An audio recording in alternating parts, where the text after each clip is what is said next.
Hello and welcome to this trial round of what we have called NSF Talks. NSF Talks is a brand new series to dive deeper than ever before into the complexity of Norwegian Spitfire Foundation, our mission, and the various of people that are involved in helping us achieve our goals. And that is to acquire, restore, operate, and maintain Spitfires. So we'll see how this podcast will pan out in the future. But for now, let's just bring in our guest and trial guest for today, Knut Åshammer. And as you might hear already, we're doing this in English to reach as many people as possible. So bear with us. Any strange sentences and anything that doesn't really sound like proper English, we'll do our best.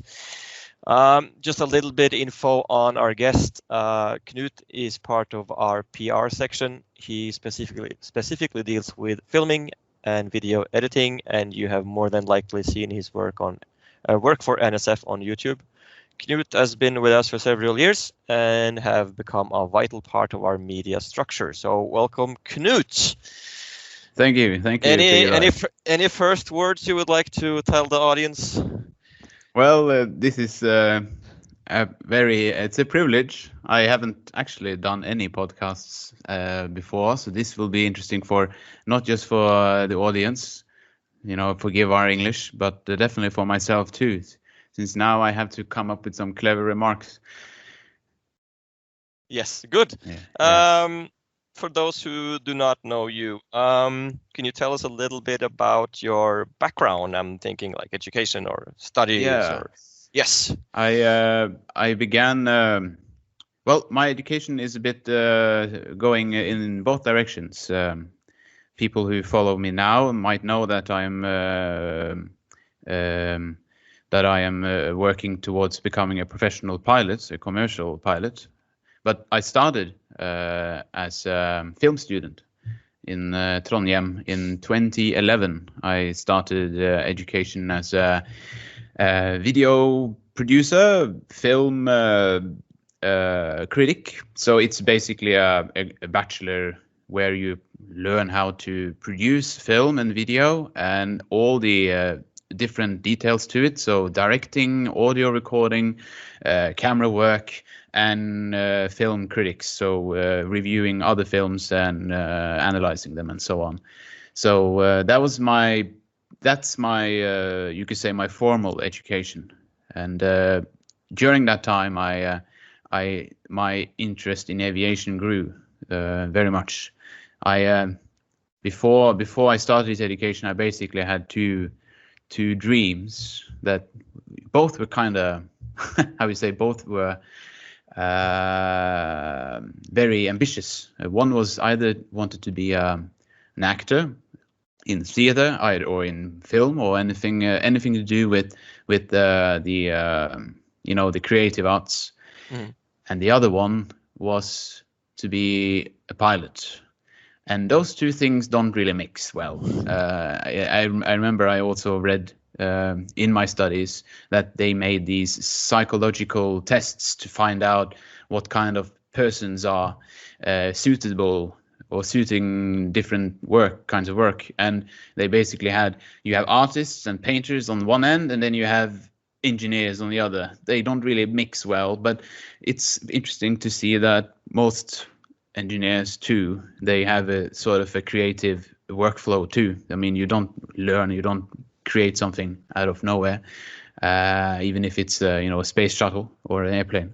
So the education brought critical thinking to me very early on. So just from the beginning of my education, and I started thinking very much critically about everything I do and every other people's work, both film and writing and everything. So, don't take anything for granted. Always try and find that second view and see if you can find your own personal view on things. So that's where I began, and that lasted then to 2014 and a bit into 2015 as I failed a couple exams. So not perfect. I think we all fail at some exams. So that's where I had that as a background. And during that time, I got really interested into aviation. Can I ask you? Was there any specific situation or incident that made you interested? Was it something that like boosted your interest in historic aviation? Yeah, it's a great question, since I don't really have an answer that tells how it began. It's sort of because you don't realize it in the moment, I think, when things change. But it definitely started with simulators. I'm not a very crafty person. I can barely hold, a spanner and a screwdriver. So I'm not a modeler. So I don't build model airplanes. But for me, it began with simulators. All right. We're talking about computer. Computer simulators, like Microsoft Flight Simulator or SSI or Warbirds or anything. Exactly. My first simulator ever was my father had a work laptop. This was in 2001 or 2002 or something. So having a laptop in that time even was very expensive, but he had it for work, and it was the size of today's fridge. It's huge. So that was Microsoft Flight Simulator 2000. That was my first grasp of a game. I mean, I never had a computer before, and I didn't really understand much of it. But that was how it began. Okay, good. Because from that perspective, we share the same background. Because my first, experience with flying came from Microsoft Flight Simulator 95, which was even pre 2000. And you were lucky if you had any shapes at all. You couldn't see anything. I experienced our first flight with other aircraft, with real people behind the computer. So that was like my first. That was my first experience back in 98 or 99. It's like really vintage stuff these days.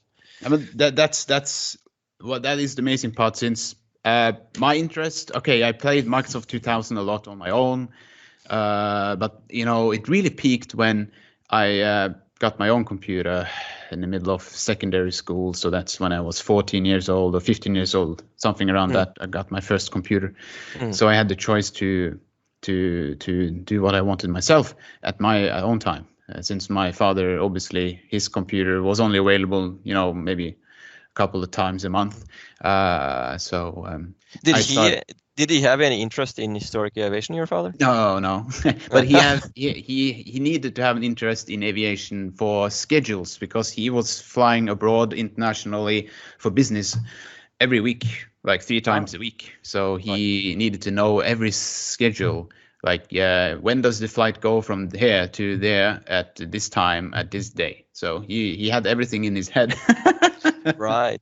Because my first memory of historic aviation came, back when I was maybe 6 or 7, when my dad was reading me these cartoons or these comic books called På Vingene, which was I think it's called Aces High or something in England. And he read that to me. I think I was like 6 or 7 years old, and I still remember that that specific story. It dealt with a mosquito crew getting shot down by a Messerschmitt Comet. It was amazing as a 6-7 year old guy. But moving on, how did you get involved with NSF? Yeah. It's another great question, since it all sort of started from very small steps, and then it just grew and grew.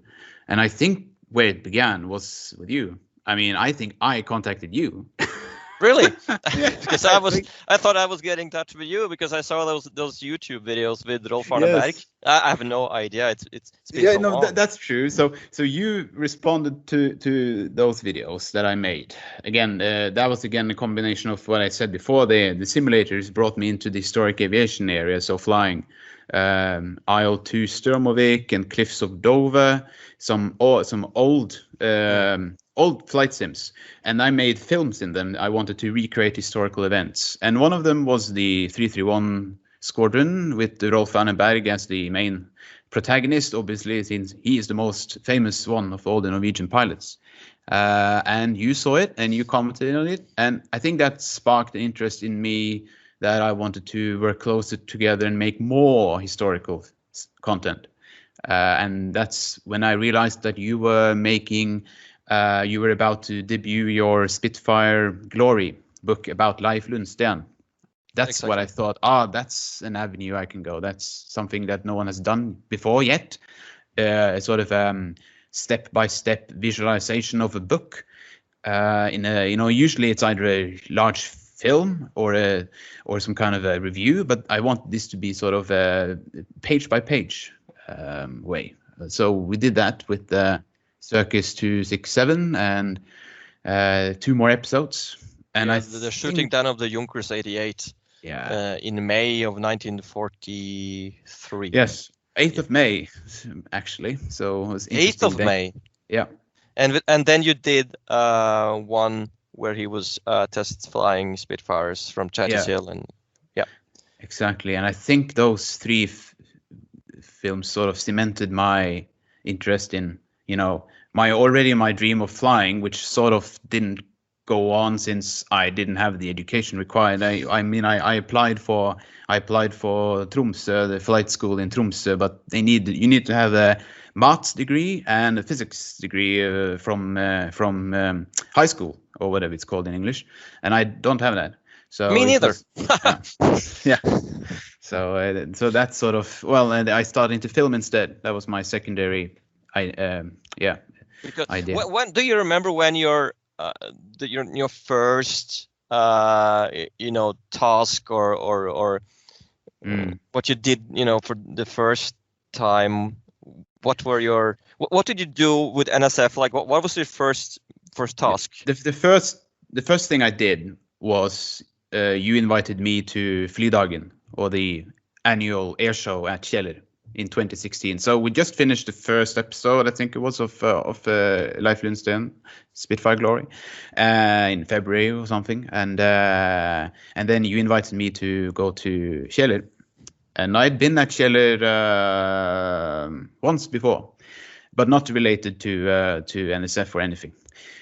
So that's how it began. Very interestingly, I thought, okay, I'll just bring my small portable video camera and I'll film some stuff. And that's how it began. And there wasn't no real plan, but I knew that the Hurricane was coming. Hurricane to Kjeller, that was the big event.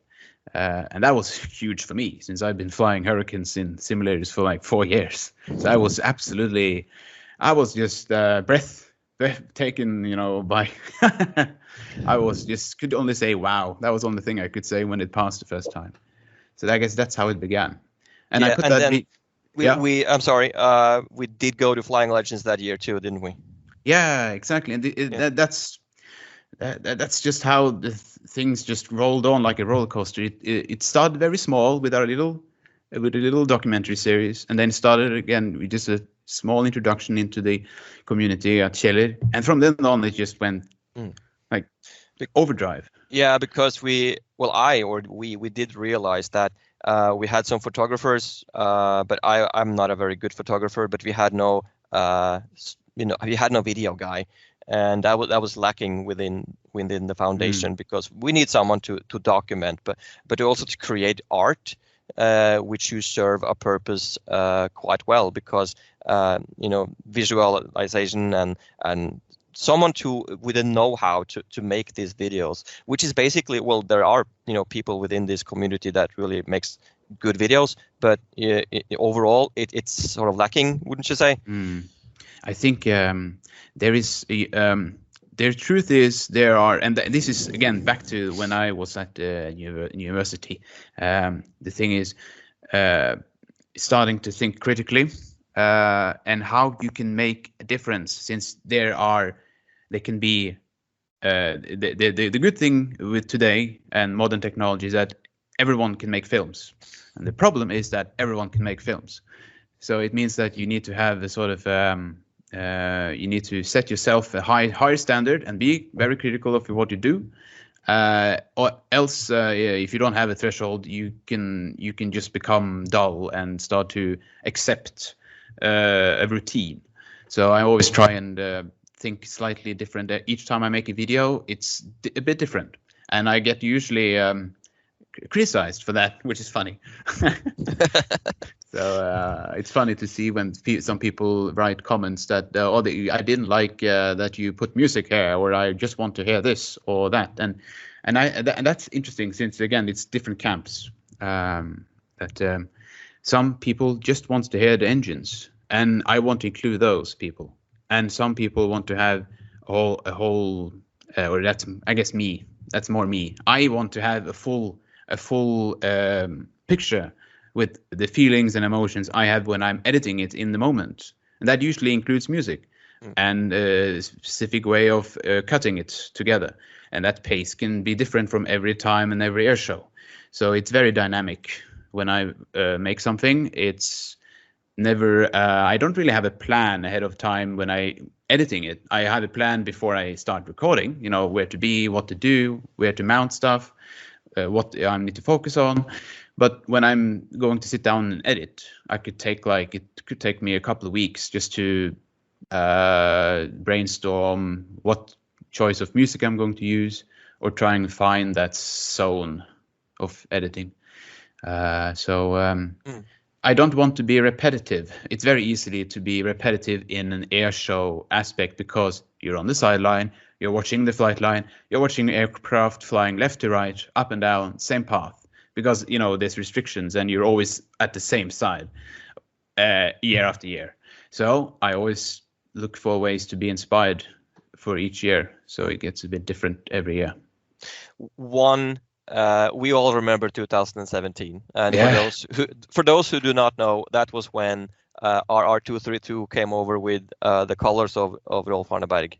When I say RR232, I mean a Spitfire Mark 9, and the Spitfire Mark 9 came over from England, piloted by at least two Norwegian pilots, right, Knut? Lars Ness and Eskil Amdahl. And you were in the middle of that, quite heavily, because this was your time to shine. So could you just, go through those events and what you were doing when Rolf Arneberg came back home, so to speak? What is amazing about that is, again, I just got into the foundation, or the community there. I was just in 2016, as we talked before. That was just a small beginning, and then the next year, the most historical event in Norwegian war history for aviation terms, Rolf Arneberg returning home. Well, at least for us, or at least for me for us personally. Yeah, it's just even before I was part of the foundation, and I knew about Rolf Arneberg and how tragic his death was, and how meaningless it seemed to be in the big picture and the big aspect. So being able to bring his aircraft home as a symbol was amazing. And what I remember most is the collective effort. I mean, I need to mention Eirik Østensjø, which is our photographer too, but he introduced me to the aviation scene, or the community on the western part of the country at Stavanger and Sola. So he managed to get me, introduced there, and get me on the air show scene there. So that helped me a lot, for me to, since this is basically my first serious season. 2016 was a warm-up, and 2017 was the very first test. So I upgraded my equipment, I had gotten a new sound equipment, new camera, and now I actually have to prove myself. So very, very good help from Eirik. He helped me a lot. He made a massive effort throughout that entire year. We have to put him on this podcast in the future, just to talk to him as well. Yes, absolutely. Yeah. He has good stories too. So, but I guess if you want, again, that the build up to that event is what really drives me, and that's when you are there, you can't really believe you're there, since you are so focused on your work and you want to make sure that you get everything done, since it only lasts 5 seconds, or let's say 10 seconds at best. There's a flyby that lasts 10 seconds, so you've done all the preparations just for 10 seconds, So and the nerves come in very easily then, and it's easy to forget things when things happen quickly. Those videos really worked out in the end because they are supreme in all sorts of fashion. Thank you. And we have to continue our talk here, just changing the subject a little bit. Tell us a little bit about what you called Spitfire Sons and that event too. Yes, Spitfire Sons is basically my sort of most demanding project in terms of again coming back to the self-criticism, since I had an amazing opportunity to record the moment that relatives and sons of Spitfire pilots that flew during the Second World War, they were going to be flying in a Spitfire themselves as well. So it's sort of for them it must have been an amazing, full circle fulfillment that they know about either their father or their relatives have been pilots during the war, and now they can try and get some kind of a glimpse of how it must have been for them. And I wanted to get that feeling into that film. And again, I was invited by Lars Ness in just, I think, a month prior to the happening. So I just had to book a flight and get over there. And that was fantastic. I think why it was so challenging for me was that I wanted to do more than what I could, but I'm only one person. So I realized there's only so much one person can do. So it took me a whole year to find all the motivation to finish it, since my inspiration comes in waves. So I can't be a production line film producer. So I'm an absolute terrible film producer if I'm supposed to be on a broadcasting service, since I can't make stuff 24/7 or on a regular basis. So inspiration comes in waves. It might be a weekend where I'm really inspired and I can do a lot of work, and then there might be 3 weekends where I do nothing, and then it comes back again, and then I redo it and I remake it and I recompose it a bit here and there. So I couldn't agree more. It's the same with me. When I was writing books, at least, you can't force that stuff. It just has to come natural whenever. So it took about the whole year. Yes. Yeah. I'm sorry. Another event though, which was very important for NSF and the launch of the restoration of PL258 was the event that was held at Akershus Festning, and you were a major part of that too. Making and editing a video with old recordings of pilots, but also putting your own touch to it, so to speak. So any good memories from that event? That is my most memorable event of all my small video making career. Is just when we worked so long, our little group of the foundation, we were coming together week after week, reviewing the film, slowly coming together, being refined, being changed here and there, and then we just found it. I think we just found that theme and that message that you obviously, hopefully, feel as well when you watched it. And when we premiered it at Akershus, there were representatives of the state, there were the Minister of Defense was there, representatives of the Air Force and the military, and relatives of the veterans, sons of the veterans. There were the mood was amazing. And then for me, having the honor of presenting that film and showing it to all of them, that was my most nerve-wracking moment. So what was going through your mind? Was it like, oh God, please do not make my laptop break down right now? I was that would have been mine. That was very much that was the second worst. The worst would have been that the video wouldn't play and it just would crash at the middle of the video, and then I have to sort of scramble and get it running again because it's part of a presentation, so you can't just go backwards. The second one was that I was looking over and I saw at the audience, okay, they're watching, so everything is working fine, and then I just glance over to the right and I see that the middle monitor just went black. And I wondered what happened. So I looked over and saw that my computer was on screensaver. It went on screensaver for like half a second. That was annoying. But it was so quick that no one noticed, since I think there were 4 monitors or 3 monitors there. So if one of them went black, the 2 others were still playing.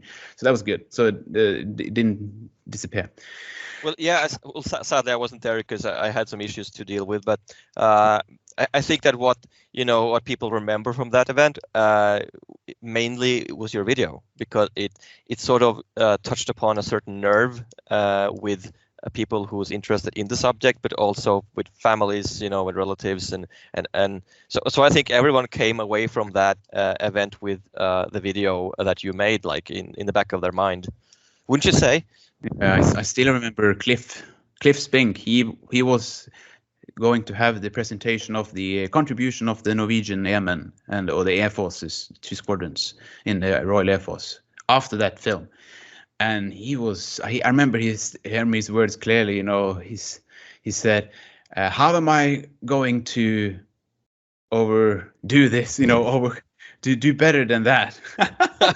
He's there in his full gala uniform, and here's him. He's not even. I haven't even served in the military. I didn't get through the needle, so that was a huge honor to know that he recognized and acknowledged my work. That was right. Very and good. Well, we could talk about that all day long, this event. But moving on just a little bit, I know that you've been, in the backseat of the Mustang or the Sea Fury and Harvard. So what's that like? I think a lot of people want to know, and I've written an article about that. I think a lot of people really want to know what it's like, just for a guy with your background in simulations and combat stuff on a computer, and what's it like to be in the backseat of one of those bad boys. First thing I can say straight off the bat is that all the simulator goes away in an instant. I mean, it's completely night and day. You can't compare it. Yes, you're at home and you're comfortably in your seat and it's nice and warm and you are in no danger whatsoever, and you're watching a blank screen. Compared to you sitting on top of the most amazing beast of a machine with more noise than the loudest racket of hell. It was amazing. I just was blown away. I had a sensory overload. It's the best I can come close to. We flew the Sea Fury first, since we were going to do aerobatics, do the aerobatic display, or Lars in the Mustang with Eirik in the back, and me and Eskil in the Sea Fury. They were going to practice their formation, their duo formation flying and display. And it's just that engine in that Pratt & Whitney 2800 and the Rolls-Royce Merlin, when they open up on the runway, you forget everything. It's just, you just live in that moment and you forget everything about what you thought you knew about flying. What's interesting is that I'm at that time, I'm still a commercial pilot student, but at that time I hadn't started my flying yet. I was just finishing PPL theory. So I was all about what does the engine do if you throttle up, and what happens if you bank a bit, or what happens if you throttle a bit too much during takeoff, and don't do this and that. And everything was about a tiny little Continental engine with like 100 horsepower. And then you're strapped on top of this huge tower of a machine. The Sea Fury is like, what is it, 10 feet tall? It's crazy high. Yeah, you're on top of the world, I was literally, I felt like I was sitting there. I felt I was afraid of falling down. And then you open up with 2,500 horsepower. It's just amazing. What did you do up there? Did you take photographs, or did you film? I was filming. And that again, my filming was absolutely terrible at the beginning, since I couldn't think straight. I was okay. I had a plan before, like, yes, I'm going to hold the camera here, and I'm going to focus through this area because the bubble is a bit the canopy of the Sea Fury, particularly, it has a lot of odd edges in the plexiglass. So it disturbs the line of light. So everything gets distorted. So I had to try and find a spot in that bubble where the line would not be distorted, so the Mustang wouldn't look like, a cartoon. Yes, and all those plans just went away when we throttled down the runway at full power, and I forgot everything. Where was I supposed to have the camera? What am I going to do? Oh, it was an overload. But after that, after a couple of minutes, I managed to calm down and really focus on hand. And then it was just, I was in a zone. I don't know how long we were flying. Did you fly for 15 minutes or 20 minutes or 10 minutes? It all just was a rush. And I was focusing on filming and avoiding the G's and the bumps and everything. And I never felt so much alive in those two aircraft doing that, filming. I didn't really have time to think of what I was doing. And then when after I landed, that's when the adrenaline sort of, came out. That's when we felt like, wow, I've done something that, a boy dreams of, and then you done it, and then after you feel all the emotions come, sort of, you get exhausted just for flying half an hour. Yeah. Well described. Yes. Are you working on any NSF videos at the moment, or are we waiting for the airshow season to start? I still have stuff from 2017 that's still coming soon. So those are I can't say those are coming soon, but I've been working on a really long film. It's more for me though. It's a sort of a meditating film for me. I am, it's with COVID and the lockdown now lasting 2 years soon. It will last for 2 years, I guess, but it's last for 1.5 years now. And in that time, in the middle of my education, it sort of crashed my education too, since I was ready to move on with the education and keep the pace. And then COVID arrived and everything halted, and you were left to be isolated at home. That gave me a lot of time to look back on my memories, and I sort of found a way to make a film that now lasts about 50 minutes, almost the same time as Spitfire Sons. And it's basically just a collection of my memories and my, it's sort of a visual montage of things that I think of most of the time. And it's not, I don't actually plan of releasing it. That's too bad. I know. It's, I'm going to release it internally for NSF and our followers and our friends, right. But it won't be public. It's not because I don't want it to be public, but since it's not only the foundation, but it's also part of my flight school, and there's a policy, and there's no video or a photo of those things, and that's a policy that you have in companies too, in airlines. So that's perfectly okay. So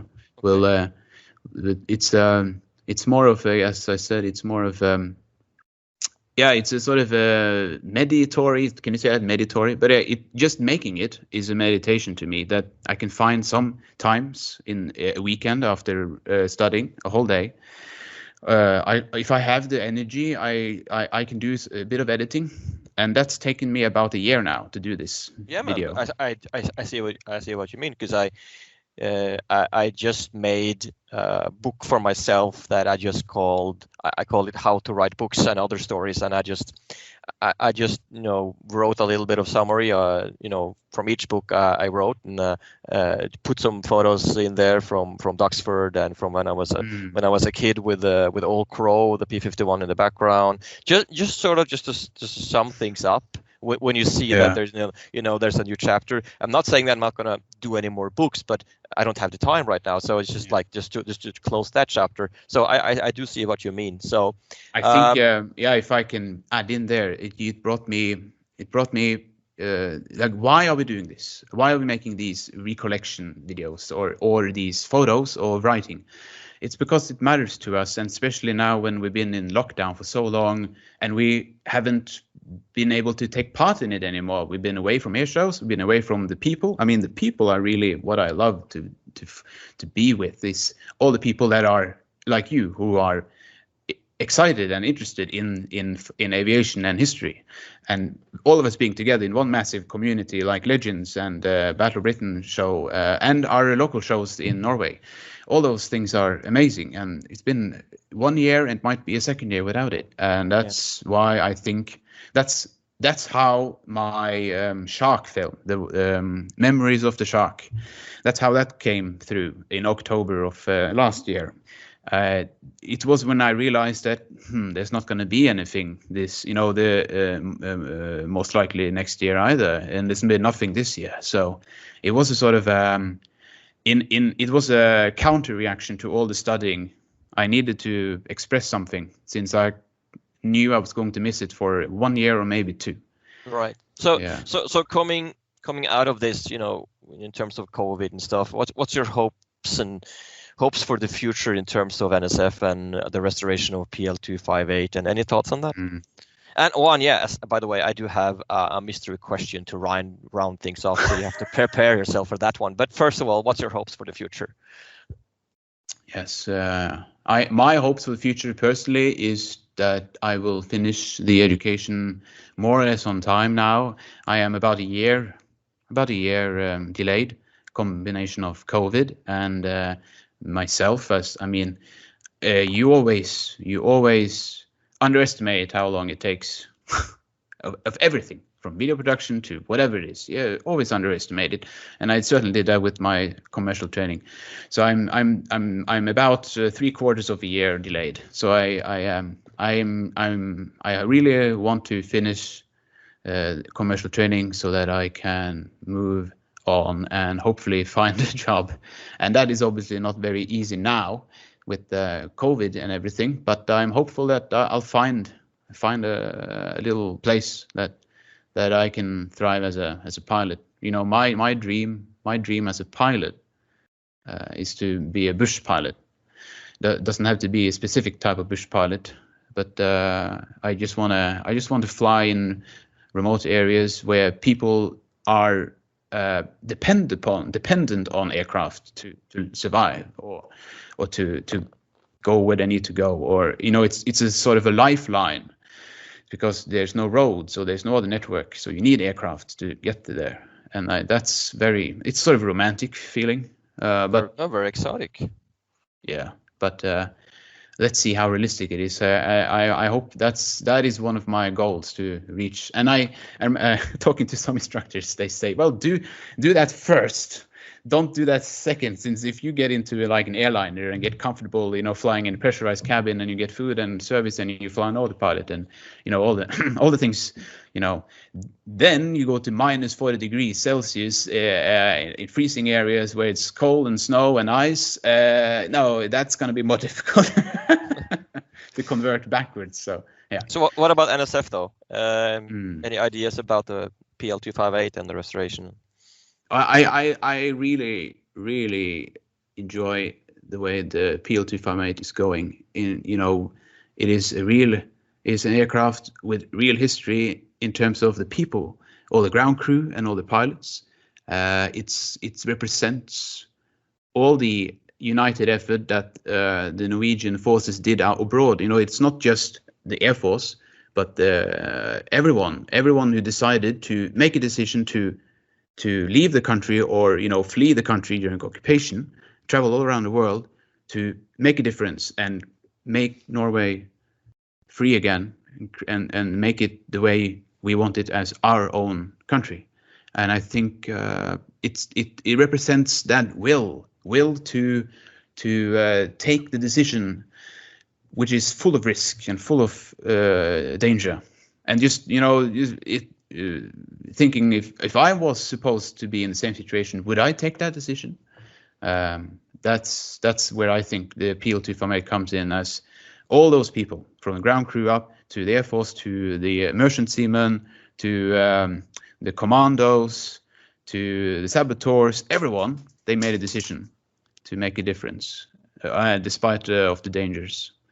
So that's what drives me with the 258 project, and it has a real history. It's certified as the real aircraft.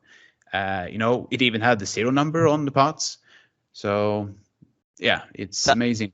That is a good answer. So I almost feel bad for asking another one, because we should have just ended with that. But I have to, I have to ask you one more question, and you have to think real hard on that one. What type of mark of Spitfire do you prefer? Oh. And why? Okay. Oh, how to end? Yeah.